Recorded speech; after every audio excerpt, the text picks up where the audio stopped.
নমস্কার, আমি মৌসুমি টেস্টি টিপসে আপনাদের সকলকে স্বাগতম। আজ আপনাদের সাথে নতুন এক রেসিপি শেয়ার করব। আজ বানাবো দই কড়ি, যেটি স্বাদ হবে অপূর্ব। তাহলে চলুন রেসিপিটি শুরু করা যাক।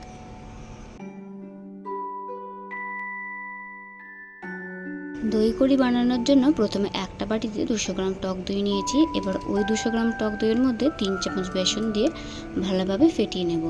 দই ও বেসনের মধ্যে কুচিয়ে রাখা কাঁচা লঙ্কা দিয়ে দইয়ের সাথে মিশিয়ে নেব। এবার ওর মধ্যে 1 চামচ আদা বাটা দিয়ে মিশিয়ে নেব। আর সব সাথে দেবো 1 কাপ পরিমাণ জল। আমি এখানে চায়ের কাপে 1 কাপ জল দিয়েছি। আপনারা চাইলে এখানে মেজারমেন্ট কাপও ব্যবহার করতে পারেন। এবার সমস্ত কিছুকে একবার ভালোভাবে ফেটিয়ে নিয়ে 10 মিনিটের জন্য রেখে দেব।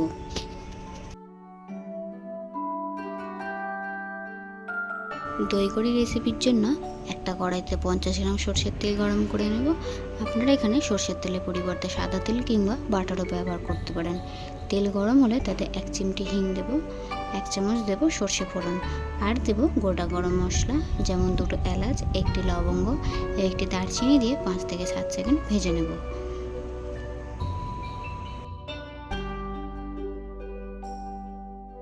এই রেসিপির স্বাদ বাড়ানোর জন্য দেব কারি পাতা। আপনারা চাইলে কারি পাতা দিতেও পারেন, আবার অনেকে কারি পাতা খেতে পছন্দ করেন না, সেক্ষেত্রে আপনারা কারি পাতাটা স্কিপ করতে পারেন।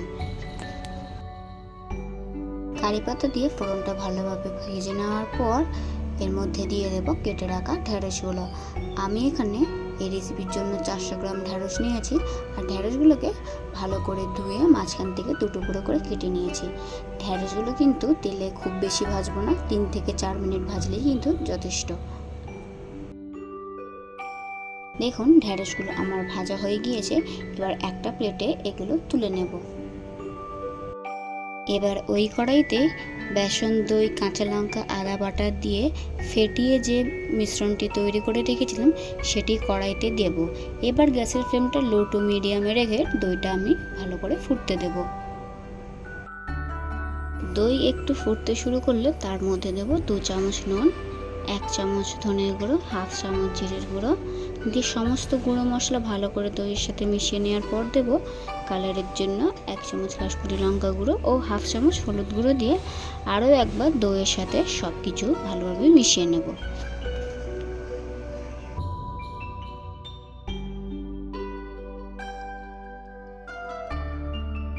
এবার দইয়ের মধ্যে আগে থেকে ভেজে তুলে রাখা ঢেঁড়সগুলো কড়াইতে দিয়ে দইয়ের সাথে মিশিয়ে নেব আর ফুটতে দেবো 7 থেকে 8 মিনিট। আমি এই দইয়ের মিশ্রণের সাথে কিন্তু শুধু 1 কাপ জল ব্যবহার করেছি, আর কিন্তু কোনো জল ব্যবহার করিনি। এই সময় গ্যাসের ফ্লেমটা মিডিয়ামে রেখে রান্না করব যাতে দইটা পুড়ে না যায়, আর দইয়ের সাথে ফুটতে ফুটতে যাতে ঢেঁড়সগুলো সেদ্ধ হয়ে যায়। দেখুন দইয়ের সাথে ঢেঁড়সগুলো ফোটার সময় কিন্তু দই ও ঢেঁড়স উভয় থেকেই কতটা জল ছেড়ে দিয়েছে। আমি আর কোনো রকম জল ব্যবহার করব না।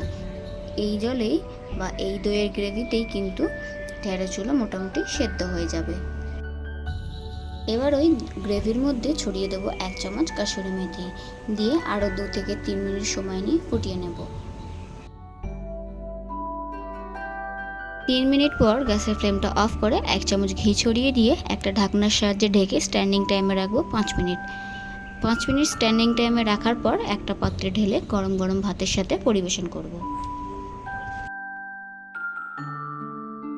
আমার আজকের এই নতুন স্বাদের দই কড়ি রেসিপি আপনাদের কেমন লাগলো সেটা অবশ্যই কমেন্ট করে জানাবেন। ভিডিওটি ভালো লেগে থাকলে অবশ্যই একটা লাইক করে দেবেন। আর আমার পরিবারে নতুন হলে চ্যানেলটি সাবস্ক্রাইব করে পাশে থাকা বেল আইকনটি অন করে রাখবেন, যাতে নতুন নতুন রেসিপি ভিডিও আপলোড করলে সেটা আপনাদের কাছে দ্রুত পৌঁছে যায়।